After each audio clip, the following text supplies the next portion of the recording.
আল মুস্তাদরাক আল হাকিমের মধ্যে এসেছে সহিহ হাদিস, কোন রকম এই হাদিসগুলোর মধ্যে ভেজাল নাই। আর দোয়া সিলাহুল মুমিন, বিশ্বনবী বললেন দোয়া হলো মুমিনের অস্ত্র। দুনিয়াতে যুদ্ধ করতে গেলে বিভিন্ন রকম অস্ত্রের প্রয়োজন হয়, কামানের প্রয়োজন হয়, বুলেটের প্রয়োজন হয়, বন্দুকের প্রয়োজন হয়, বিভিন্ন কিছু অস্ত্রের প্রয়োজন হয়।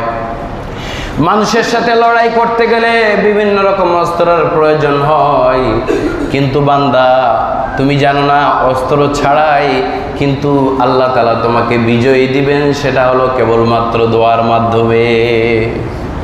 কারণ তুমি যখন আল্লাহর কাছে দোয়া করো, এই দোয়াটা আল্লাহর কাছে বেশি বড় অস্ত্র। এই দোয়াটার সাথে সাথে কবুল হয়ে যায়, তোমার বিজয় নিশ্চিত হয়ে যায়। ওয়া ইমাদুদ্দিন, দোয়া হলো দ্বীনের খুঁটি।